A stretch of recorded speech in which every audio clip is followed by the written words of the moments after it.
Juvenal Ndereyimana ni umutama w'imyaka 71 yahoze mu gisirikare ca kera akaba ava muri komine Songa mu ntara ya Bururi.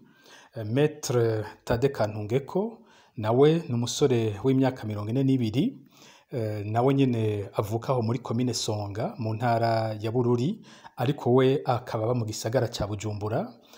Akaba mbere yinjiye mu mwuga w'ubushingwamanza kuva mu kwezi kwa gatanu k'uyu mwaka w'2021. Ikindi umuntu yovuga kuri Thadée Kantungeko nuko asanzwe ari umunywanyi w'umugambwe MSD, akaba mbere yarigeze gupfungwa ahogwa ivyumviro vyiwe vya politike kuva mu mwaka w'2012 gushika mu mwaka w'2017. Kw'igenekerezo ry'icumi ruheshi muri uyu mwaka w'2021, Juvenal Ndereyimana be na Maître Thadée Kantungeko barafatiwe ku mugwa mukuru wa komine Matana mu ntara ya Bururi, mu gihe hari haciye akanya gato bururutse ibisi bavuye i Manyoni muri komine Songa. Aho i Matana biboneka ko hariho umuntu bari biteze, bari bagiye guhura, ariko imbere yuko bashika bikavuga ko aho bafatiwe hagumye hanyurangiranwa imodoka z'igipolisi n'iz'iperereza.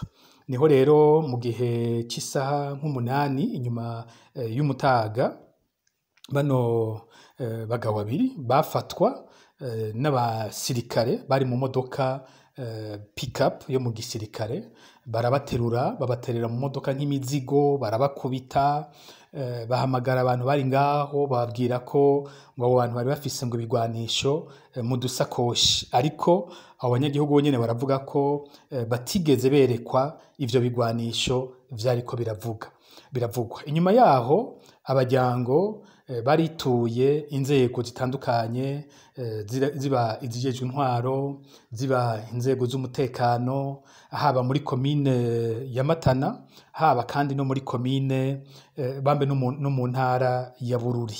Abo bategetsi bituwe nka bose baremeje, bamwe baravuze ko baronse ayo makuru ko hariho abantu babiri bafatiwe i Matana, abandi baranemeje ko bazi ko abo bantu bafashwe n'iperereza rya gisirikare. Abo bategetsi bose baravuze ko abantu bafashwe batigeze bamenyeshwa abategetsi, bongera bavuga ko batapfungiwe i Matana canke ngo bapfungirwe ku mugwa mukuru w'intara ya Gitega. Kuva rero bano bantu bafashwe ntibarigera basubira kuboneka. Igisirikare c'u Burundi nticigeze kivuga iyo cagiye kubapfungira, eka kandi nta rwego na rumwe rw'igihugu rwigeze rwemera kuvugira habona ibijanye n'aba bantu. N'umugwi w'igihugu ravye agateka ka zina muntu nawe nyene wituwe n'imiryango ntaco wakoze kiboneka kijanye no kurondeza bano bantu. Amezi atanu araheze atawuzi irengero ryabo, kikaba ikindi kimenyetso cerekana ko kuva Evariste Ndayishimiye yafashe ubutegetsi abantu babandanya kunyuruzwa mu Burundi, bakanyuruzwa n'inzego z'igihugu, izo nzego nazo zo hejuru zikaguma zinumiye. Kikaba kandi ikindi kimenyetso kw'iperereza ry'igisirikare ririko rirakora amarorerwa mu guhagarika abasivile bakongera bakabugwa irengero ryabo. Dusubiye gusaba abategetsi b'u Burundi kwisubirako bagahagarika aya mabi atagira izina bariko barakorera Abarundi.